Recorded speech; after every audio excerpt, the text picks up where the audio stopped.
أعزائي المشاهدين، مساء الخير وأهلا بكم معنا ولقاء يتجدد دائما وسيدة صالون. ابقوا معنا وتابعونا.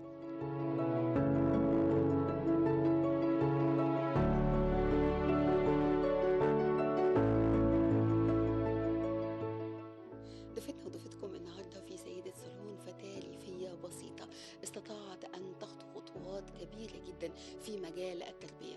كان من الممكن أن تكون من المتسربات من التعليم كأطفال كثر في القرى الريفية، لكنها أبت وأمها أيضا ساعدتها على أن تتخطى مراحل التعليم المختلفة وتصل لأن تصبح مدرسة وأستاذة كبيرة جدا في مجال التربية لكل أطفال مصر. يمكن قابلتها كتير جدا من الصعوبات في حياتها، لكن الصعوبات دي نقلتها من ان هي تكون محنة في حياتها لانها تكون منحة الهية استطاعت بيها انها تغير كتير جدا من طرقها في الحياة. تعالوا بينا نتعرف عليها ونشوف ايه اللي قدر يوصلها للي هي فيه النهاردة، وايه هي طموحاتها واحلامها، وازاي قدرت توصل لكل ده في فترة زمنية صغيرة، لان ضيفتنا النهاردة صغيرة نوعا ما في السن لكنها ليها خبرات كتيرة جدا في الحياة. خليكم معانا وتابعونا وشوفوا حكايتنا النهاردة مع سيدتنا النهاردة وسيدة صالون.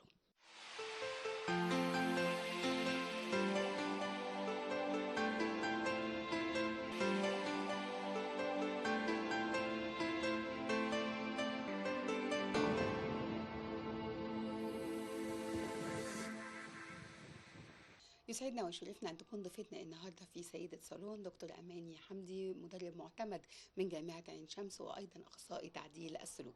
أهلا بحضرتك معانا دكتور. اهلا بيكي.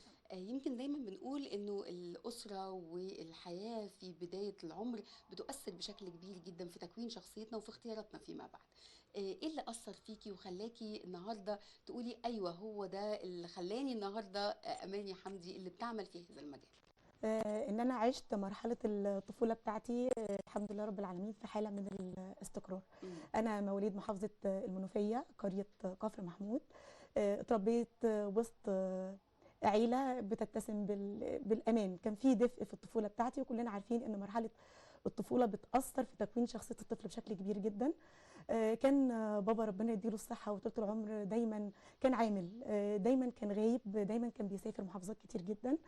والام هي اللي كانت متواجده معانا معظم الوقت، احتضنتنا جدا انا واخواتي في مرحله الطفوله، واستقريت بقى المراحل العمريه بتاعتي بفضل الله. كنت كل ستيب فيها رغم ان القريه كانت بسيطه جدا ما فيهاش امكانيات، بس قدرت بالحاله الدفء والحنان اللي هي كانت موفراهم في البيت اشوف طفوله لحد كبير جدا مستقره الحمد لله. انتوا عدد اخوات قد ايه وترتيبك ايه في وسطهم؟ احنا 4. انا اخويا الكبير احمد وانا الثانيه وايمان الثالثه وابتسام الصغيره. الام كانت بتديكي ايه، بتوجهكوا ازاي وفي المرحله دي خصوصا مع غياب الاب وزي ما قرينا او عرفنا ان الام كانت غير متعلمه وبالتالي كانت ثقافتها دايما بتاخدها من يعني استيعابها هي الشخصي او معلوماتها الشخصيه. كانت بتوجهكوا ازاي؟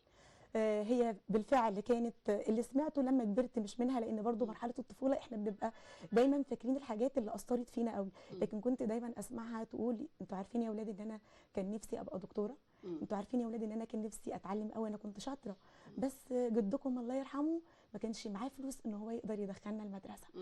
فكبرت لقيت امي بتدخل فصول محو الاميه، لان ظروفنا الماديه كانت مش قد كده، يا دوب على قد العيشه، الاب مغترب علشان يا دوب يوفر لقمه العيش. طيب انا ازاي اجتهد واقف جنب ولادي واعرف اسمع لهم واذاكر ليهم، لان انا مش قادره ادي دروس خصوصيه. فاجتهدت ان هي تدخل فصول محو الاميه، علمت نفسها بنفسها. دخلت، كان في الوقت ده في اقبال كبير جدا على محو الاميه. دخلت وقدرت ان هي تقرا وتكتب بشكل كويس، واطلع الاقي نفسي امي ماسكه جرايد، امي بتقول لنا الاخبار، واحنا ما كانش اهتمامنا بالتي في كبير قوي. احنا طلعنا مش عارفين اي حاجه في حياتنا غير حب المذاكره والقراءه. رغم انها كانت اميه بس هي كانت نفسها تتعلم.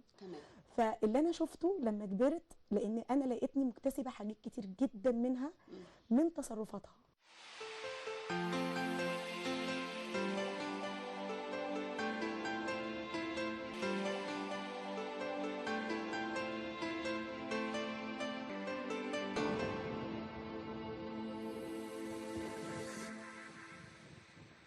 الانتقال من قرية في محافظة المنوفية للمدينة للجامعة ولوجودك في القاهرة بشكل كبير جدا، ما كانش عامل مؤثر سلبي عليكي؟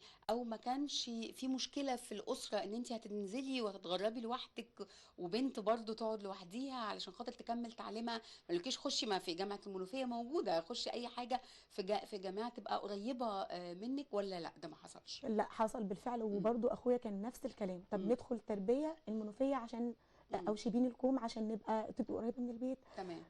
لا انا عايزه اروح كليه البنات جامعه عين شمس اعيش تجربه جديده، لان انا تمام. كنت شويه مقفوله، مم. بحب المذاكره والقراءه ومش اجتماعيه قوي. اه. رغم ان ماما الله يرحمها بقى كانت اجتماعيه جدا، وصديقاتها في القريه كانوا بيحبوها جدا. ويمكن انا النهارده غصب عني ليا اصحاب واجتماعيه جدا، مم. لان اللي هي برضو كانت بتعمله ساب فيا اثر. ماشية على نفس سكتها من ضربها. غير ما افكر، من غير ما مم. افكر بتعامل بنفس طريقتها بدون ادنى تفكير. بس ليه ما قابلت الصعوبات؟ لان مم. هي كانت سبورت، مم. يعني كانت قعدت في معايا ظهرك. هيئتني. مم. تخيلي حضرتك لما بنهيئ الطفل لدخول الحضانه، الام بتهيئ الطفل لدخول الحضانه او المدرسه، مم. انا ماما كانت بتهيئني لدخول الجامعه وتتكلم معايا وتتناقش معايا وتقول هتقابلي اصحاب وهتقابلي بنات ولازم نبقى مؤدبين، لازم نسمع كويس للدكتور، نحاول نقعد في الصفوف الاولى. مش فاهمه حضرتك النصايح دي كانت مم. بتبقى عامله ازاي؟ اعتقد لو ما كانتش النصايح دي كانت موجوده كان ممكن حاجات كتير اختلفت، كانت توجهاتي اختلفت، كانت تمام. اهتماماتي اختلفت. عارفة نطلع من ده بإيه؟ إنه مش مهم أنا بعرف أو معايا شهادة أو بعرف أقرأ وأكتب بس. طبعا النهارده ما ينفعش ما نبقاش بنعرف نقرا ونكتب، لكن مظبوط. مهم كمان احنا نثقف نفسنا صح. ونعلم نفسنا وندرب نفسنا ازاي نبقى قدوة وازاي نبقى ام بحق وحقيقي، لانه حقيقي. الام مش مجرد حد بيربي وبس، لكن بيغرس اشياء كتيرة جدا داخل الطفل بشكل كبير. مظبوط. انا مم. بترجم كلام حضرتك باختصار في جمله كده دايما بقولها مم. لطلابي في التدريب: الام الشاطره والمعلمه الشاطره كل يوم تتعلم معلومه جديده مم. وتعلم ابنها معلومه جديده. صح. اليوم اللي يعدي عليكي من غير ما تتعلمي معلومه جديده تتثقفي بيها وتثقفي ابنك بيها، يبقى انت فايتك كتير جدا. تمام. كلية الآداب قسم فلسفة، ايه علاقتها بقى بالتدريب وبتعديل السلوك؟ نقلتي النقلة دي ازاي؟ يعني برضو نقلة كبيرة قوي ومختلفة تماما. ما كنا دخلنا بقى كلية التربية من الأول، ايه اللي حصل؟ اللي حصل ان كان في توصيه والدتي الله يرحمها مم. على فراش الموت. طبعا انا كنت في تانية جامعه، مم. والتارجت بتاعي ان انا هبقى معيده في الجامعه ان مم. شاء الله. فاجتهدت جدا وتقديراتي كانت كبيره جدا، لحد ما يشاء السميع العليم ان يكون موعد وفاتها قبل امتحاني بيومين. آه. فلك بقى ان تتخيلي ان قدوتك والحد اللي انت حاسه ان انت بتكافحي في الدنيا علشان تسعديه وتفرحيه هو قدامك خلاص بيموت، فانت عايزه حاجه. مم. كنت في اللحظه دي ضايعه جدا، لحد ما وهي على فراش الموت ربنا يرحمها قالت لي كلمتين. كلمه انا لجأت فيها الشيخ عشان افهم معناها، والكلمه الثانيه كانت واضحه وادتني البوش لقدام. مم. قالت لي كلمه في الفلاحين عندنا، يعني قالت لي حطي عني. فانا ما فهمتش يعني ايه حطي عني، مم. بس خرجت قلت لاخويا ماما بتقول لي حطي عني وانا مش فاهمه يعني ايه. مم. والكلمه الثانيه قومي ذاكري وما تعيطيش، مم. وظهرها ليا. مم. يمكن بعدها بساعتين توفاها الله. ربنا يرحمه. طبعا عديت المرحله دي في يومين وانا همتحن، مم. يعني انا مش قادره اعمل ده. وقلت لهم طب انا هذاكر ليه؟ انا هذاكر لمين؟ مم. فاخويا بقى وبابا ربنا يديله الصحه، طب افتكري هي كانت بتقول لك ايه؟ طب افتكري هي كانت بتدفعك انك تكوني ايه؟ حطيت الكلمه حطي عني يعني ايه يا فضيله الشيخ؟ لجأنا للشيخ. عندنا في الريف لما بيكون حد شايل حاجه على دماغه فيقول له حطتني مم. او حطها عني. مم. فقال لنا الشيخ كلمه حط عني ممكن تكون معناها شيلي عني، مم. انت الكبيره فخليكي مكاني، كملي بقى خليكي انت. مم. خليكي مسؤوله. حطي عني معناها تصدقي عني، اعملي حاجات كويسه وخير وسيبي بصمه عني، وهكذا. اخدت الوصيتين الحمد لله رب العالمين، شغال عليهم كويس جدا. الحمد لله. طلعت الثانيه على الدفعه بتاعتي، والمفروض كنت اكمل الماستر لحد ما حصلت حاجه انا ما تخيلتهاش. مم. اتجوزت ويشترط الزوج ان مفيش شغل، ده مم. شرط الزواج. انا مش عايزه امراه عامله، انا عايزه ام لاولادي. مم. عملت حاجه اعتقد ربنا اللي الهمني بيها. كان ممكن اقول طب حلم امي، طب حلم حياتي، مم. ولكن سالت نفسي سؤال: هي امي كانت متعينه دكتوره في الجامعه؟ لا، مم. امي كانت افضل ام لينا. طب ليه ما كنتش انا كمان ام ناجحه لاولادي، وانا اتعلمت وطلعت الثانيه على الدفعه لاولادي، وتزوجت وقبلت بالشرط ان انا مش هكمل ماستر ومش هعمل اي حاجه. فيشاء السميع العليم اني اتزوج واتاخر في الانجاب ما يقرب من 7 سنوات. ال7 سنوات دول عملوا نقله بقى تانيه.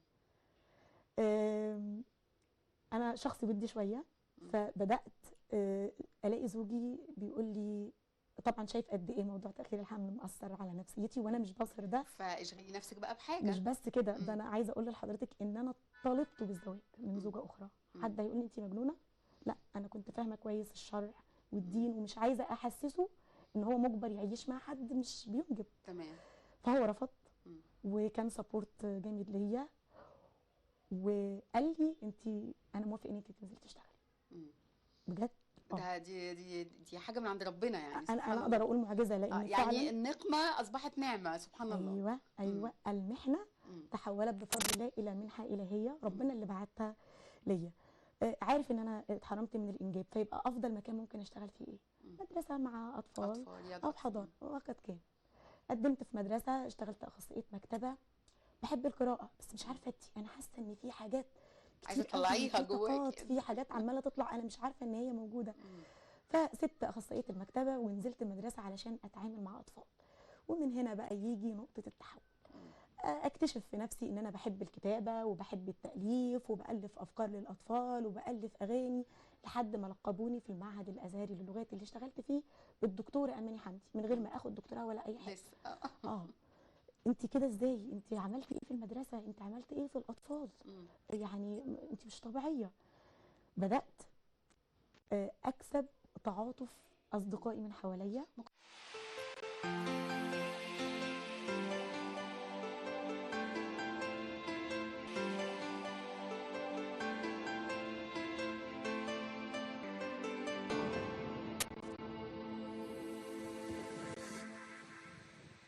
المحنه دي هي اللي طلعت الطاقات اللي جواكي للنور. حقيقي. تمام. واكتشفت مواهب انا ما كنتش عارفه انها موجوده، لحد ما فجاه وبدون سابق انذار اكتشف ان تاخير الحمل، ما انا عماله اجري بقى على الحمل، اكتشف ان تاخير الحمل سببه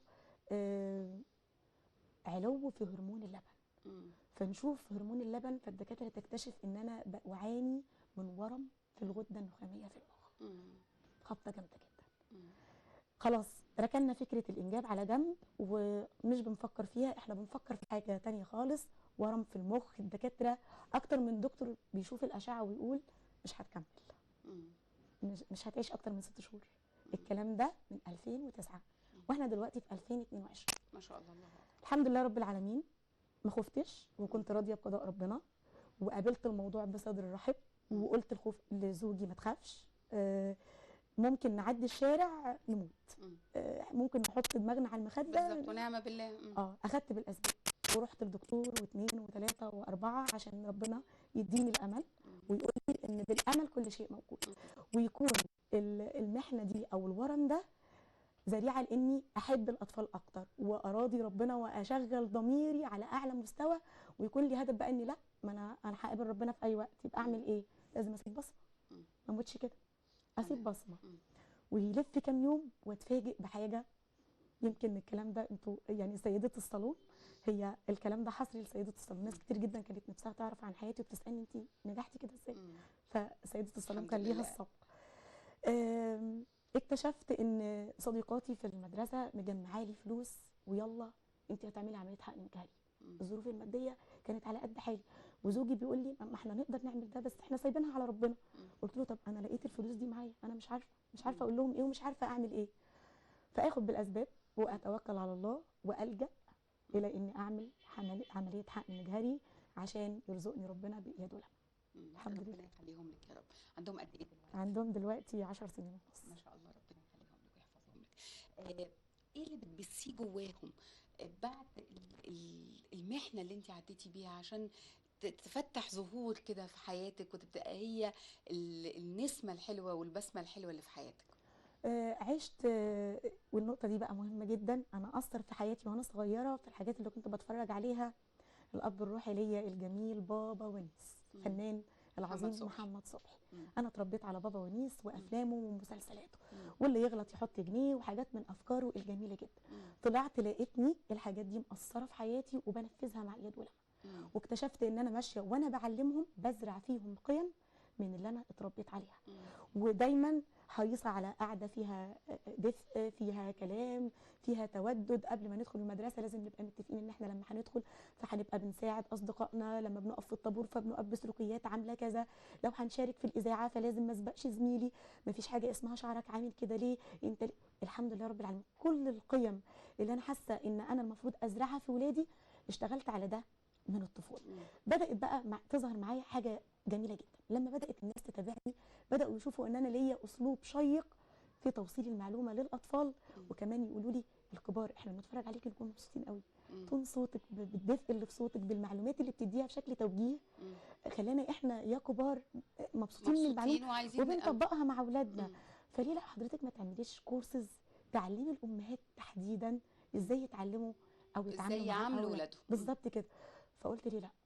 طبعا عارفين اساليب النجاح، هقعد همسك ورقه وقلم، هعمل البلان بتاعتي، هشوف هنفذ ايه التولز اللي معايا، وبالفعل عملت ماده علميه قويه جدا وبدات ان انا ادرب، وبفضل الله سبحانه وتعالى بدات بمجموعه بتتكون من 5 امهات او 5 معلمات، وصلت حتى اللحظه اللي بكلمكم فيها لتدريب 12,000 معلمه رياض اطفال من داخل مصر ومن خارج مصر. ما شاء الله الحمد لله.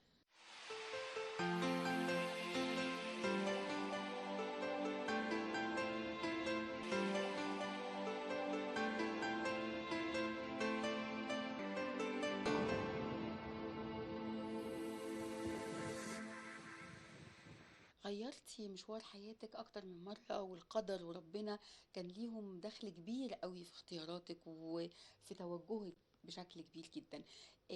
الماستر بالنسبة لك او الماجستير اخترتيه ازاي وجات الفكرة منين علشان خاطر كمان تقنعي جوزك انك تكملي كمان دراسة، اللي هو كان رافض في البداية انك تشتغلي وسمح لك انك تشتغلي وبعد كده تكملي بقى في هذا المجال؟ هو في الحقيقه امن بيا وامن بالرساله اللي بقدمها للاطفال. تمام. وشاف ان لا ده انا كمان من واجبي ان انا يكون لي دور. طبعا اشجع. فاخترت تكون الماستر في حاجه اسمها بقى مهمه جدا اساليب المعامله الوالديه. مم. كل المشاكل اللي انا ركزت عليها اللي بتقابلني مع الاطفال كل ما ادور عليها وامسك طرف الخيط الاقي ان الاساس او السبب كان اسلوب الاب والام في البيت. فقررت ان انا اتخصص في الموضوع ده. وبدات بقى افهم الاسلوب ده لما الام تتعامل بيه ينتج لي المشكله دي، والاسلوب ده لما الاب يتعامل بيه فينتج لي. طب قولي لي ابرز المشاكل اللي احنا بنعاني منها النهارده كمجتمع مصري. يعني احنا كتير جدا لو قعدتي مع اي اب وام هيقول لك الولاد عناديين، الولاد ما بيسمعوش الكلام، الولاد ما بقاش عندهم احترام للاكبر منهم، بقوا متهاونين شويه في التعامل بشكل كبير معانا. اشياء كتيره جدا هتلاقيها يعني منتشره ما بين كتير جدا من الاسر المصريه على كافه المستويات. ايه الاسباب الاساسيه ليها وازاي نتعامل معاها؟ الاسباب بكل بساطه انا بيجي لي ام اما بتدلع قوي فيطلع لي نمط مش عارف ان ده عيب، مش عارف ان ده ما يصحش، يطلع لي العكس حد مسيطر قوي وبيتعامل باسلوب فيه سيطره مع الولاد. فلو كل اب وام عرفوا ان الاسلوب الصحيح في التعامل مع الاطفال هو اللي علمه لنا سيدنا النبي محمد صلى الله عليه وسلم، اتباع اسلوب الحنان والحزم معا. اكون حنينه على الولاد، بديهم المعلومه بحنيه، بديهم المعلومه من غير ما اعمل. دايما اقول للام كده بطلي تعملي بصباعك ده، بطلي الرفعه دي، قولي المعلومه وانت ماسكه ايد ابنك وانت محتويه ابنك وانت محتضنه ابنك، وفي نفس الوقت في مواقف تانية هتستدعي مني الكلام بقوه وبمنتهى الحزم وبتون صوت قوي جدا يعرف ان ماما في اللحظه دي او بابا في اللحظه دي هو بيتكلم بجد. لو انا عملت بالانس بان انا استخدم الحنان والحزم في التربيه واني افصل بين الحب والسلوك. يعني ايه؟ يعني ابعد عن الكلمه الشهيره ذاكر عشان احبك، اسمع الكلام عشان احبك، خليك شاطر علشان احبك. لازم نفهم ولادنا ان انا في كل الاحوال بحبك، لكن مش بحب السلوك ده منك. انت ولد جميل ما ينفعش تعمل الحاجه دي، لكن ذاكر عشان احبك ايه ده؟ وكانه بيقول لنفسه يعني انا لو ما ذاكرتش ماما هتبقى بتكرهني. وفعلا بيبقى ماشي ومقتنع ان ماما بتحبني بس عشان انا بذاكر. طب انا تمام. مش هذاكر. طب في بعض المقولات انه بلاش ثواب وعقاب، بلاش كل حاجه يبقى فيها يعني مكافاه، لان المكافآت دي بتغير من سلوك الاطفال. الكلام ده صح ولا غلط؟ بصي، احنا بنقول المكافأة حاجة مم. والمساومة حاجة تانية. تمام. وفي حاجة بقى اسمها ايه، يعني كان لسه ليا فيديو مشهور قوي، يعني يمكن شافه 3 مليون مشاهد. ما شاء الله. بقول ايه بقى؟ ها، اسمه انا بكره كلمة العقاب. ليه بقى؟ العقاب احنا في مجتمعنا بنعاقب مين؟ مم. المجرمين. مم. فانا ابني مش مجرم، تمام. انا ابني محتاج تأديب. مم. فالامهات اتبسطت قوي، قالت لي كلامك جميل. قلت لهم انا ابني محتاج يتعلم، انما ابني مش محتاج يتضرب. ابني محتاج يعرف ان ده غلط، واوجه السلوك السلبي احوله لسلوك ايجابي. يبقى انا محتاجه استخدم التحفيز والمكافاه، ولكن ايه المساومه؟ يعني اكتب عشان اجيب لك بونبوني، لا دي مش مكافاه. المكافاه يا فندم ان انت تكافئ ابنك على فترات متباعده، مش شرط بعد ما عمل حاجه حلوه. لان لو انت ومش بحاجه ماديه ومش على طول بحاجه الوقت. ماديه، انا دايما اقول هادي ابنك بقلب انت رسمتيه كده بايدك، ببوسه، باي حاجه، بورده انت عملتيها من ايديكي، بكلمه تكبر خاطره، بطبطبه كده، بكلمه انت جميل وشاطر. كلنا عارفين قصه توماس اديسون اللي امه كانت سبورت ليه، والمدرسه كلها شافت انه كان فاشل، لكن الام كانت شايفه ان ابنها كويس. صح. وكانت دافع ليه انه يكون النهارده صاحب الألف اختراع. وبمناسبه توماس اديسون بقى، ففي مقوله بفضل الله سبحانه وتعالى انا اكتشفتها من تعاملي مع الاطفال، والزمت المعلمات اللي انا دربتهم في مجال رياض الاطفال ان المكان اللي ولي الامر يدخل ما يلاقيش الكلمه دي على جدران الحضانه او المدرسه او المؤسسه بتاعته، يبقى معلم مش قدوه. مش قدوه. اللي هي ايه؟ اللي هي لا يوجد طفل فاشل على الاطلاق. اللي عنده توحد مش فاشل، النهارده محقق نجاحات في المجتمع ناس اسوياء مش محققينها. الداون سندروم النهارده مذيعين واعلاميين وطب وحاجه عظيمه جدا. اذا لا يوجد طفل فاشل، انما يوجد هو ناجح في مجال هو بيحبه. ده حقيقي. ممكن يكون فاشل في حاجه احنا شايفينها انه لازم يعملها ومش قادر يعملها. هو انا بقول محدش ابدا بيقول ان كل ولادنا لازم يبقوا الاول، امال مين اللي هيبقى التاني والعاشر بس اللي مش عارف ما تقولش عليه فاشل، لانه زي ما حضرتك قلتي كده وتفضلتي، هو شاطر في حته تانية بس يمكن حضرتك ما مش قادر اكتشفتهاش. تكتشفها. وعملنا بقى اغنيه صغنطوطه قد كده هقولها بصوتي اللي مش حلو ده، لان المدارس يعني لما نشرنا المقوله دي والحضانات بقت تكتبها على الجدران، بقت تتقال في كل المدارس تقريبا. كل اللي يسمع المقوله دي يغنيها بقى للاطفال لو تحبوا ان احنا نقولها او نختم بيها. تعالى اقول لك في اول حكايه، هنحتاج نقصر كلام في البدايه علشان نمشي صح في طريق للنهايه. هقول لك كلام من احلى الكلام، وايدي بايدك هنبني الاساس، وطوبة بطوبة هيعلى ناس، علشان نبني جيلنا هنقولها بقوة. يا بابا يا ماما يا جدو يا تيتا يا أبلة يا حلوة يا مستر يا عيلة، نربي نعلم ونزرع فضائل، وحلقة في ودنك مفيش طفل فاشل.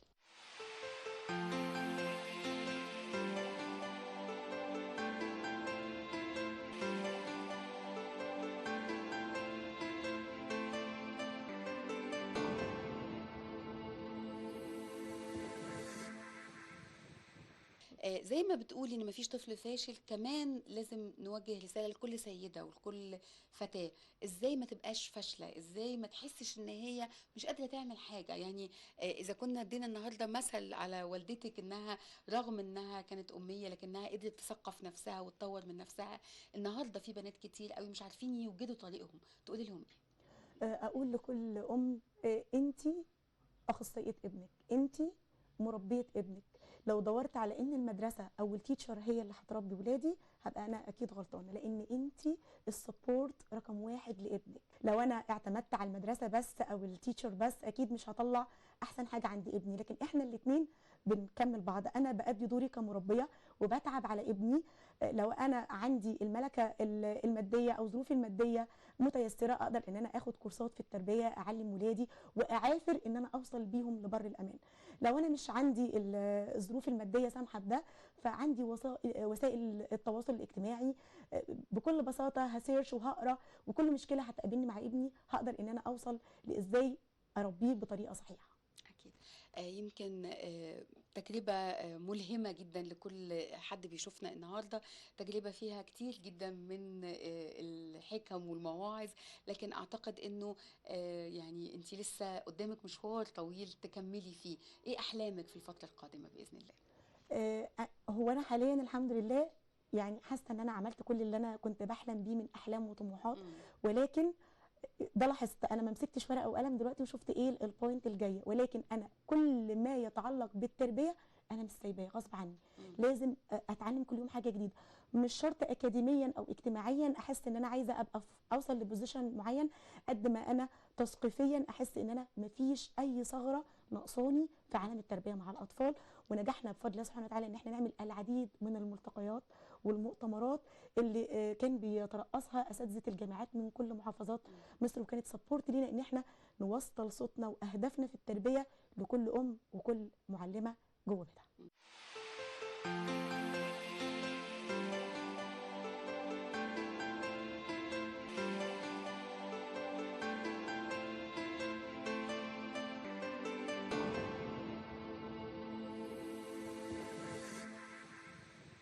ايه ابرز جايزه انت دايما بتحتفظي بيها او بتحسي ان هي دي الله انا ما كنتش متخيله ان انا يوم من الايام هيتم تكريمي بهذا الشكل؟ كان يوم تكريمي اللي فرحت بيه جدا، لان انا عشت عمري كله بحلم ان اقابل بابا محمد ونيس. صبحي. فتخيلوا ان انا لما احلم الحلم ده ويجي اليوم اللي الاقيني واقفه قدامه بتكرم منه وبكرمه في نفس الوقت، فما كنتش بتفاجئ. انا كنت دايما بقول رسائل ربنا بان انا بشتغل مع الاطفال بضمير يقظ، فاكيد ربنا هيفرحني بكل اللي انا كنت بتمناه. اكيد بالتوفيق دايما ان شاء الله، وتحققي اكتر واكتر من اللي بتحلمي بيه. واعتقد ان انت يعني نموذج مشرف لكل فتاة ريفية مصرية قدرت تخطي خطى كبيرة جدا في طريق مستقبلها وتحدده بشكل كبير جدا. بشكرك شكرا جزيلا على وجودك معنا النهارده، ومزيد من التوفيق بإذن الله. ميرسي جدا. أعزائي المشاهدين، زي ما بنقول إنه دايما القلم والورقة مهمين صحيح، لكن الثقافة الداخلية والإيمان بإن أنا أقدر أوصل لأشياء كتيرة جدا في أحلامي إن أنا أحققها، هو ده الهدف اللي ممكن بيه نحقق حاجات كتيرة جدا ما كناش نتخيل في يوم من الأيام إن إحنا ممكن نحققها. بشكركم جدا على وعد بلقاء جديد وسيدة جديدة وسيدة صالون. شكرا لكم.